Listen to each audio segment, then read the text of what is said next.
nous sommes partis pour développer la prise en charge paramédicale pour qu'elle puisse être la plus complète possible. Donc nous allons développer 3 axes de prévention pour essayer de limiter les effets dus à l'endométriose. Nous allons aborder la sexualité, qui est une thématique qui revient énormément lors des consultations. Nous avons 3 axes de prévention qui sont extrêmement importants.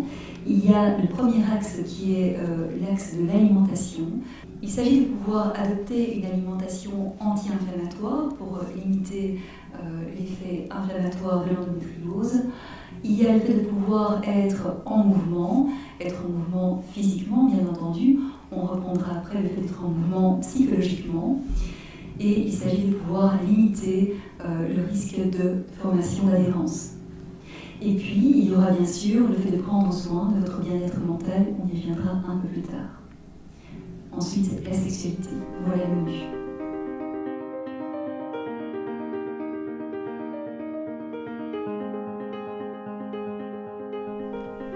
L'alimentation fait partie intégrante d'une approche globale pour lutter contre l'endométriose.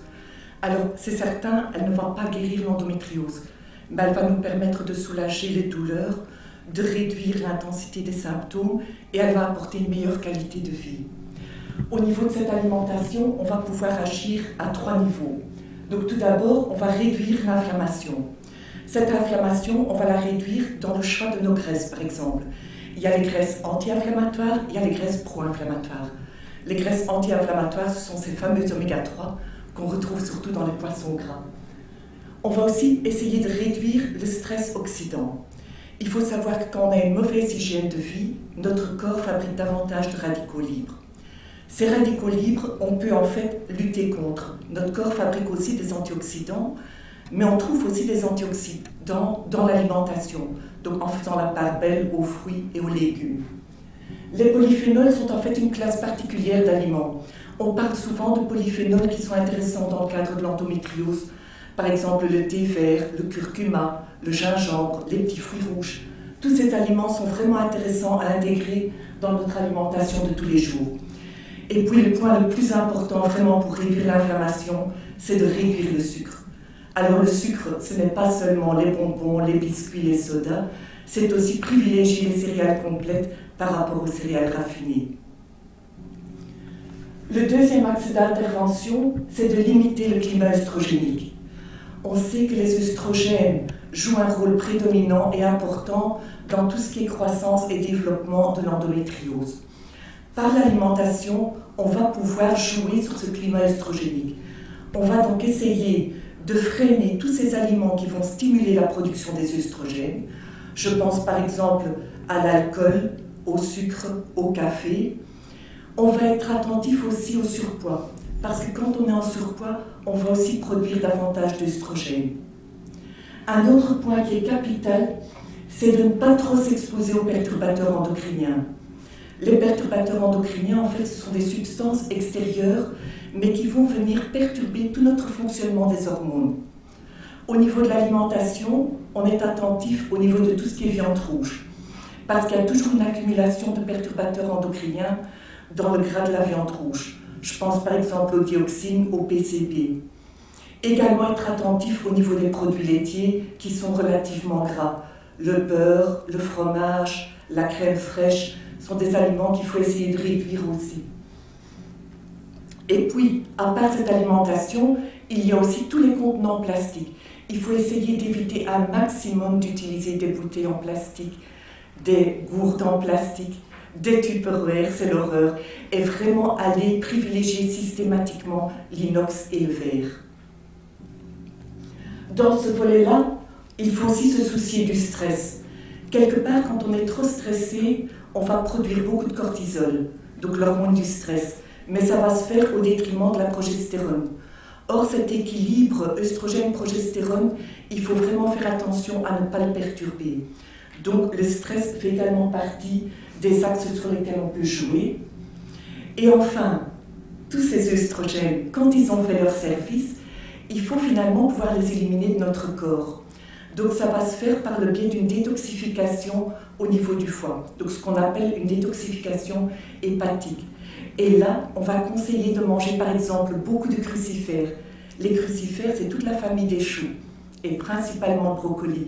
Donc tous ces aliments vont vraiment nous aider à mieux détoxifier les œstrogènes.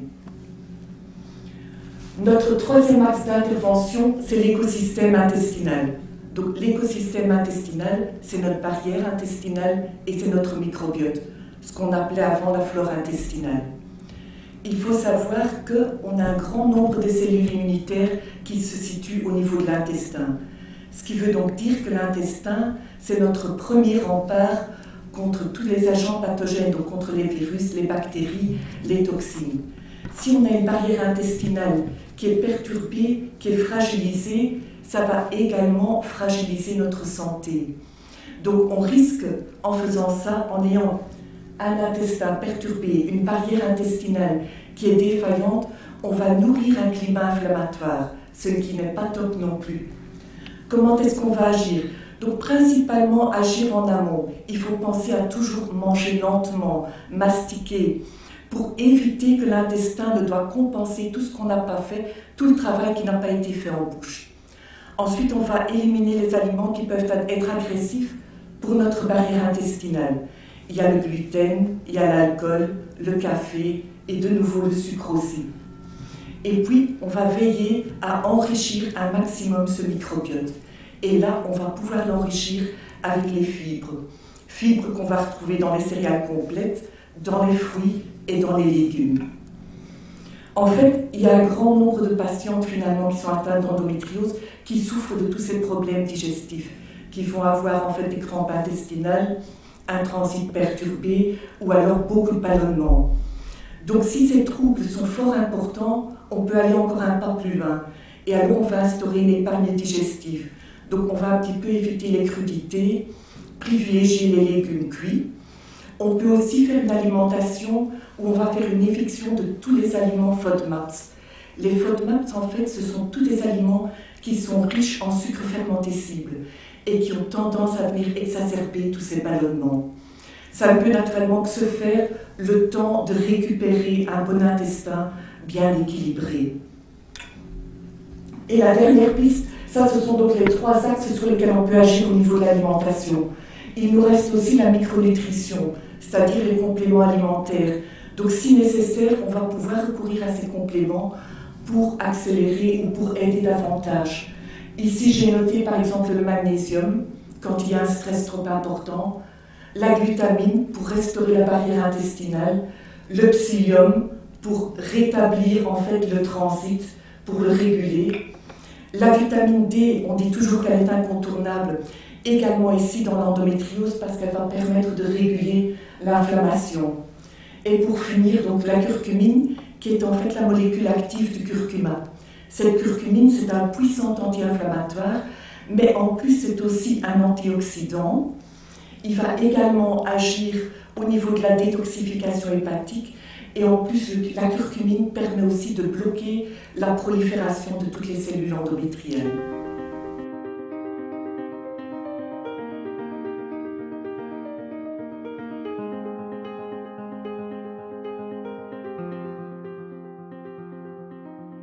Au sein de l'équipe, nous avons différents professionnels qui vous entourent pour vous remettre en mouvement. Donc l'importance en fait du mouvement, c'est que ce soit fait au quotidien. Il y a une prise en charge au niveau kiné, au niveau ostéopathie, au niveau fasciathérapie. Alors au niveau de la fasciathérapie, vous vous posez probablement cette question de qu'est-ce que c'est? Donc déjà pour commencer à parler de la fasciathérapie, il faut parler du fascia. Donc ce qui est important à dire, et qui n'est pas simple en très peu de temps, c'est que le fascia, en fait, vous avez vu qu'il s'écrivait F-A-S-C-I-A, donc ça n'a rien à voir avec le visage. C'est du tissu conjonctif qui est omniprésent au niveau de notre corps. Il est composé principalement de fibres, de cellules et de liquide conducteur qui est principalement de l'eau. Il entoure toutes les structures du corps et relie aussi toutes les cellules. Il interpénètre en fait l'ensemble des organes, des muscles, des os, des fibres nerveuses et des vaisseaux sanguins. Donc du fascia, du tissu conjonctif, on en a vraiment partout à l'intérieur du corps.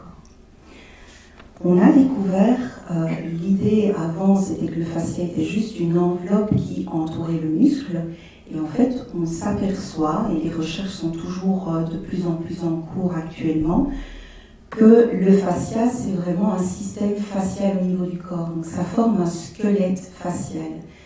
Et d'ailleurs, si on nous enlevait nos muscles et nos os, nous aurions toujours la forme de notre corps grâce au système facial. Ce qui peut paraître surprenant par rapport aux représentations qu'on a d'habitude. Donc, le fascia, c'est vraiment un nouvel organe qui est un organe sensoriel et qui est interconnecté avec le système nerveux. Vous allez comprendre cette importance de l'interconnexion par la suite. Le deuxième point qui me paraît essentiel quand on parle du fascia, avant d'aborder la fasciathérapie, donc la thérapie du fascia, c'est cette notion de tenségrité. Dans tenségrité, on entend tension et intégrité. Donc le principe dans le corps et au niveau des fascias, c'est qu'on a en permanence des tensions continues et des compressions discontinues. Donc cet objet, vous l'avez certainement déjà vu, de près ou de loin. Et en fait, on constate que notre corps pourrait être un petit peu au niveau des fascias semblable, dans le sens où, quand on observe l'objet, on voit que quand il y a des compressions dessus, après il reprend sa position. Et en fait, pour tenir, quelque part, il a besoin en permanence de ces tensions et de ces compressions. Toute variation de tension, de position va se répercuter en fait sur toute la structure. Et vous allez comprendre qu'à un moment, quand on parle de douleur, ce qui se passe ou de mouvement, c'est que quand nous avons à l'intérieur du corps une douleur ou une résistance quelque part, qu'est-ce qui se passe à l'intérieur de notre corps et du fascia? C'est qu'il y a une résistance. Au niveau de cette résistance, le fascia va devenir moins mobile et donc en fait il va y avoir un manque ou une absence de mouvement.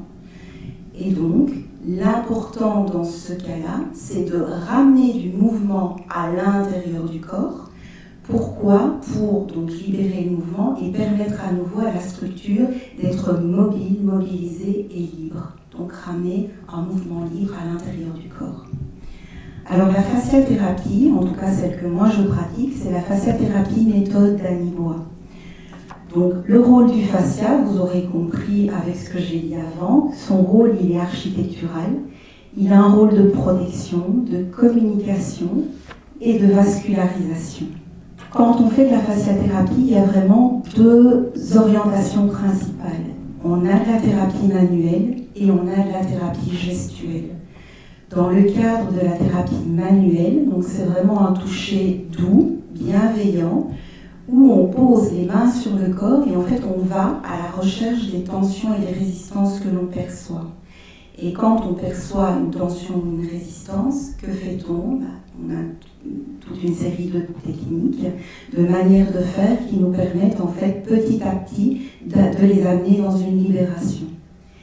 La thérapie gestuelle, quant à elle, c'est une autre manière de bouger qui peut paraître surprenante parce qu'on réapprend quelque part à bouger notre corps et nos fascias de l'intérieur. Donc, ce n'est pas des gestes à faire de manière mécanique ou comme des exercices. La plus-value, c'est vraiment de faire des mouvements et de percevoir ce qui se passe à l'intérieur de nous.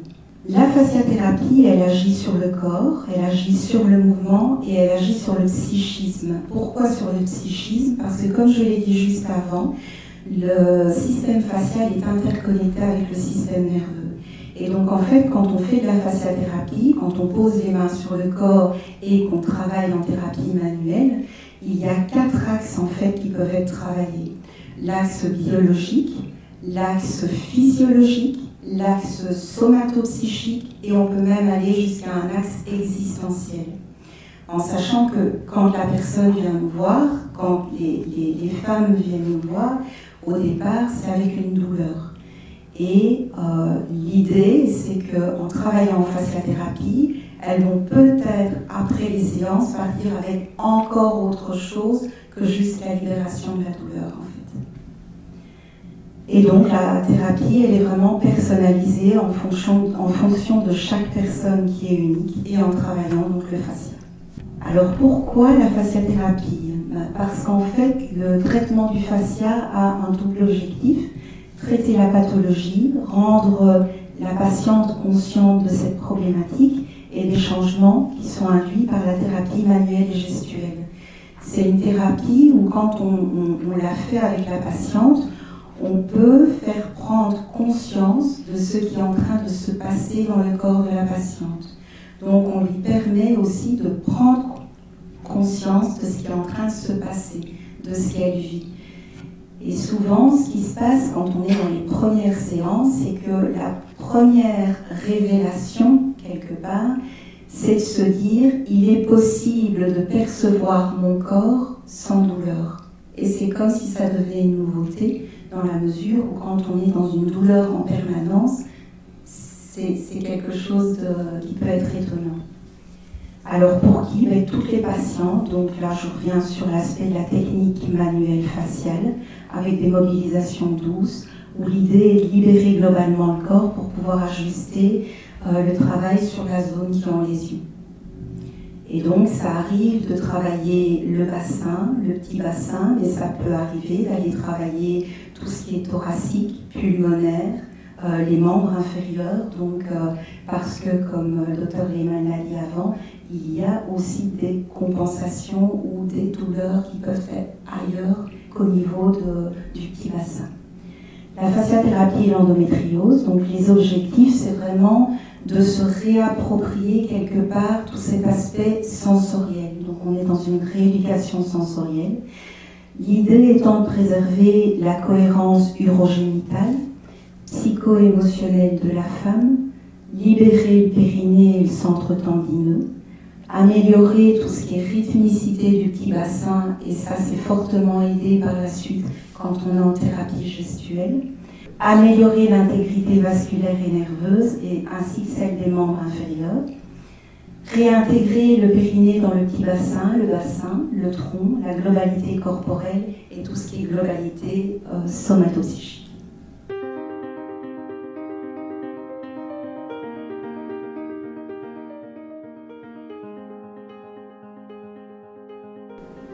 Chacune, vous arrivez avec votre propre parcours, avec votre histoire. Pour beaucoup, vous avez connu une errance médicale. On appelle errance diagnostique la période entre l'apparition des premiers symptômes et la date à laquelle un diagnostic précis est posé. Nous savons que l'errance diagnostique au niveau de l'endométriose est actuellement de 7 ans. De nombreuses personnes, considérant que les règles sont un phénomène naturel, pensent qu'avoir mal durant celle-ci est tout à fait normal. Qui aura l'idée de trouver son médecin généraliste pour venir se plaindre d'un phénomène naturel? Or non, les règles qui font mal, ce n'est pas normal. C'est par ailleurs le slogan qui a été repris par la province de Liège pour ses campagnes de sensibilisation au niveau de l'endométriose. Quand je vous reçois, vous avez déjà écumé le cabinet de nombreux spécialistes. Vous avez espéré, vous vous êtes réjoui, désespéré, mis en colère, résigné. Vous avez repris espoir, vous avez cultivé le sens de l'autodérision. Vous serez entendu dire que vos douleurs sont imputables à elles seules à votre mauvaise gestion du stress. Comme psychologue, je ne suis pas là pour interpréter vos douleurs. Elles vous appartiennent, mais vous n'êtes pas seul. Ces douleurs vont générer des frustrations, elles vont modifier vos relations à vous-même, vos relations à l'autre, et il va falloir faire un travail d'acceptation, tant au niveau de la douleur que de l'endométriose. L'acceptation, c'est une forme de gymnastique mentale. C'est un travail qui prend du temps et qui demande une certaine intégration. Vous allez reconnaître les douleurs, l'endométriose, ainsi que les émotions qu'elle génère, pour que progressivement, la souffrance psychologique ne vienne pas s'ajouter à la souffrance physique. Vous me faites souvent part de votre étonnement que vos douleurs sont enfin prises au sérieux et que les questionnements ne se limitent pas à la sphère gynécologique, mais reprend les plaintes urinaires, les plaintes digestives, les douleurs lors des rapports sexuels et aussi l'absentéisme tant professionnel que social. Au sein de l'équipe, nous avons une vision holistique, une vision globale de la personne. Nous ne traitons pas l'endométriose, nous traitons la femme atteinte d'endométriose. Nous vous rappelons que le meilleur baromètre, c'est vous. Nous vous invitons à vous sentir légitime dans toutes vos préoccupations et dans toutes vos questions. Dans cette prise en charge holistique, nous avançons évidemment avec vous. Nous avons besoin de votre confiance et avec le dynamisme de l'équipe, nous aurons pas mal de force pour pouvoir vous accompagner tout au long de notre parcours. Je vous rappelle nos 3 axes de prévention qui sont l'alimentation, le mouvement et enfin le bien-être psychologique et mental. Alors, au niveau de votre bien-être psychologique, il y a 2 volets au niveau de la prise en charge au sein de l'équipe. Il y a un premier volet qui est de la psychoéducation et un autre volet qui est de la psychothérapie. Il s'agit en fait donc de prendre en considération votre parcours de vie et d'accepter votre maladie. Il s'agit de ne pas se laisser entièrement définir par la maladie. Il s'agit de gérer l'incertitude, de vous réapproprier votre dossier médical, de vous sentir légitime dans toutes vos questions et vos interrogations, et en gros de vous remettre en mouvement sur le plan psychologique, d'ouvrir les possibles, de renouer avec un peu d'espoir. Vous avez différentes images qui ont été reprises. La première illustre les séances de psychoéducation, et donc là je vais m'aider de votre dossier médical, de schémas explicatifs, d'un carnet qui reprend votre parcours et les ressources au sein de l'équipe, et de temps en temps de divers documents pédagogiques bien ciblés. Le carnet de bord de mon endométriose, on le reprendra juste après. Il vient un peu en appui de votre parcours. Vous avez l'ensemble des renseignements que vous pouvez y retrouver. Et nous avons enfin les séances de psychothérapie qui se veulent les plus pratico-pratiques pour vous remettre en mouvement. Il ne faudrait pas oublier les séances de sophrologie qui sont mises en place avec Natacha. Donc nous comprenons bien que l'atteinte, quand vous êtes atteinte d'endométriose, il s'agit d'une atteinte chronique qui peut être multisystémique. Donc il s'agit de pouvoir vous réapproprier chaque temps de votre parcours et on essaie de se baser bien entendu sur les recommandations européennes. Il y a donc un accompagnement sur mesure et on essaye de vous inviter à être actrice de votre parcours. Donc, je vous rappelle que nous sommes toute une équipe avec un accompagnement sur mesure et nous avons différentes personnes ressources qui sont là pour coordonner un peu votre prise en charge. Vous avez une infirmière coordinatrice qui prend avec vous les rendez-vous, mais qui peut aussi déjà vous apporter toute une série de réponses à vos questions qui reviennent régulièrement. Elle est en coordination sur le plan médical, donc elle est un relais qui est intéressant avec les différents médecins. Vous avez les secrétaires que vous connaissez bien, vous avez des infirmières de référence au niveau hospitalier et vous avez une psychologue, moi-même, qui est en coordination sur le plan paramédical. Alors voici un peu la feuille de route, c'est la feuille centrale qui reprend les différentes étapes de votre parcours. Nous avons en premier lieu le bilan. Nous vous remettons assez rapidement en action parce que vous avez vos missions, par exemple de bien veiller à être inscrite et reprise au niveau du réseau santé wallon. Nous allons ensuite reprendre sur base du bilan votre endométriose avec la localisation et la stadification qui va être précisée. Et nos gynécologues reprennent à l'aide d'un schéma une explication au niveau des différentes localisations pour votre endométriose.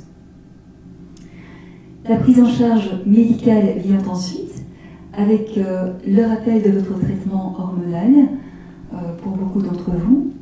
Si un avis ou une prise en charge est nécessaire par un spécialiste, on va alors vous le rappeler et vous orienter. Et alors, nous avons souvent un complément anti-inflammatoire.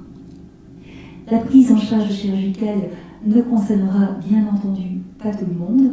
On essaie d'être le moins interventionniste possible et tout se fait de manière très concertée. Mais vous avez un rappel de votre chirurgie, un rappel au niveau, par exemple, d'une préparation intestinale, du rendez-vous d'anesthésie avant l'intervention chirurgicale. Donc voilà.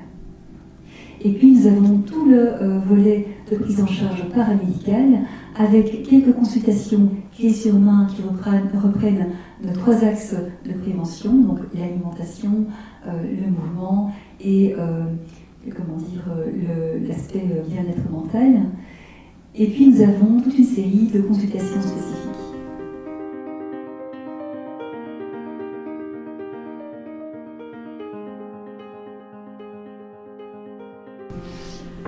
Nous le savons, les patientes atteintes d'endométriose vont ressentir dans environ 30% des cas un impact sur leur sexualité, une gêne, des douleurs. C'est quelque chose que nous voulons vraiment prendre en considération. D'une part, d'abord, quel type de douleurs ressentez-vous? Elles sont variables au niveau du type de douleur, mais aussi de la localisation de la douleur. Des douleurs physiques qui vont pouvoir être décrites plus ou moins précisément, mais aussi des douleurs psychiques. Bien souvent, l'une allant avec l'autre, l'une ayant des répercussions sur l'autre. On voit là la dialectique du corps et de l'esprit, et on sait qu'il y a une influence non négligeable. Alors, on le sait, il y a un impact de la douleur et de la fatigue chronique sur le désir sexuel, et donc le couple va bien souvent être impacté. C'est là un passage de vie. J'ai envie aussi d'avoir un message positif, puisqu'il y a un travail qui peut être fait, un vécu psychosexo-émotionnel qui est accueilli, et des choses que nous pouvons mettre en place ensemble pour vous aider. Il y a également un impact potentiel des traitements hormonaux, l'humeur, mais aussi sur la sexualité, notamment une baisse de la lubrification et parfois des troubles du désir qui peuvent être ressentis. Nous souhaitons vous transmettre un message d'espoir, l'accueil de votre vécu, mais aussi du vécu de votre partenaire. C'est vraiment important pour nous de faire une place à chaque partenaire, de faire une place au couple pour que chacun puisse s'exprimer sur son vécu dans la vie quotidienne, mais aussi dans l'intimité et la sexualité. On le sait, la communication sexuelle est importante. On voit au niveau des études que plus un couple va communiquer sur sa sexualité, plus le degré de satisfaction va être élevé. Et donc dans ce passage de vie lié à l'endométriose, nous pensons aussi que la communication et l'expression des émotions et de votre vécu psychosexuel est important. Nous travaillons également sur l'acceptation des changements que va générer l'endométriose, changements psychocorporels importants qui vont avoir également un retentissement dans la sexualité. Nous travaillons à mettre en place une sexualité adaptative. Bien sûr, les choses changent, les choses ne sont peut-être pas identiquement les mêmes qu'avant. Il y a des comportements qui sont différents, il y a des envies qui sont différentes. Parfois, il n'y a plus ou pas d'envie. Mais nous souhaitons vraiment aider chaque patiente, chaque couple à pouvoir maintenir une intimité, à pouvoir maintenir l'éveil des sens et à pouvoir maintenir une sexualité et une communication sexuelle au sein du couple. Nous avons parlé à plusieurs reprises de la douleur et nous savons au niveau de la sexualité qu'il y a un cercle vicieux qui peut se mettre en place au niveau de la douleur. Si vous ressentez une douleur à un moment donné, eh bien il y a de fortes chances que cela crée un stress dans votre corps, mais aussi un stress dans votre tête. Qui dit stress dit figement. Qui dit figement dit ressenti plus important de la douleur, diminution du désir, diminution de l'excitation. Et donc nous cherchons vraiment à travailler sur ce cercle vicieux pour le transformer en cercle qu'on pourrait appeler vertueux, ou en tout cas pouvoir amener des petits changements qui vont vous ramener de la confiance, plus de confort dans votre corps, plus d'intimité et de partage dans votre couple. La remise en confiance nous paraît aussi importante, la remise en confiance en vos ressources corporelles, mais aussi sexuelles.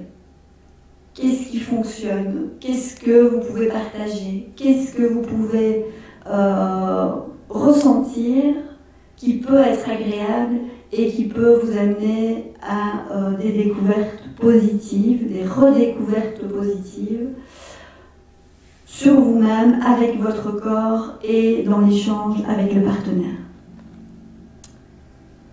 Donc nous visons une réappropriation du plaisir dans votre vie d'abord, puisqu'on pense que ça passe par là, et à un niveau plus global dans votre sexualité et avec votre corps, évidemment, puisque votre corps reste votre boussole.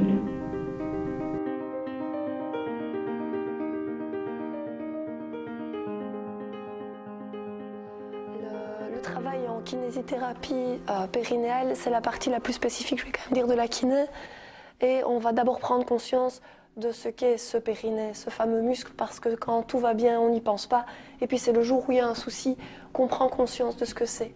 Donc finalement, c'est un peu une découverte de cette zone qui existe entre nos jambes, aussi bien chez l'homme que chez la femme. Ici, évidemment, c'est les femmes qui sont touchées, mais on va vraiment découvrir cette zone seule, accompagnée, avec un miroir, en touchant. Ça va être la première partie du plan de traitement. Ensuite vont venir les massages et les automassages. On va vous expliquer comment faire. À nouveau, on va repartir du toucher bienveillant, de pouvoir masser, de pouvoir décontracturer. Finalement, c'est un muscle comme un autre qui a besoin d'être délacé de temps en temps. Quand on a mal au dos, un bon massage, ça fait du bien. Au niveau du périnée, c'est la même chose. Comme il a tendance, à force de douleur, à rester en position fermée, on va aller chercher une ouverture tout en douceur. Le travail avec biofeedback, avec sonde, va être intéressant. Donc ici, la sonde est reliée à un écran, placé à l'intérieur du vagin, et on va apprendre à contracter et à relâcher. Et grâce à ce biofeedback à l'écran, on va pouvoir visualiser ce qu'on ressent.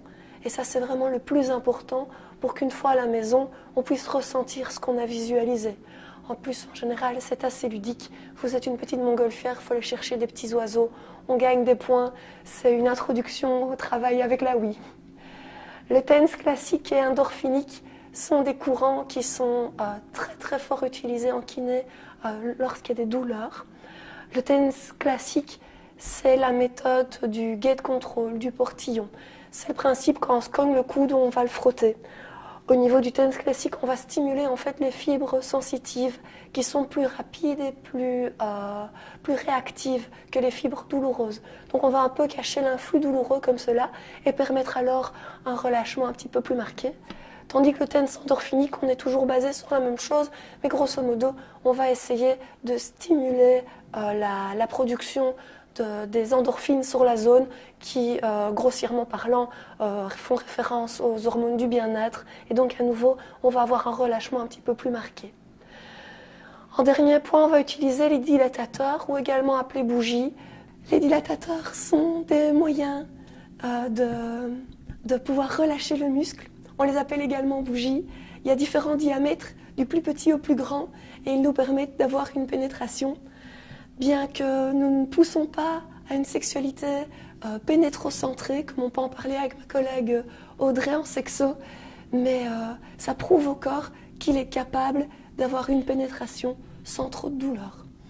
Donc finalement, tous ces moyens cités ici vous vont permettre de vous réapproprier à nouveau votre corps, en tout cas vous réapproprier cette partie du vagin qui est douloureuse et de pouvoir vous montrer qu'on peut casser ce cercle vicieux et rentrer un peu dans un cercle vertueux et de se dire qu'on peut avoir du plaisir et pas que de la douleur sur la zone.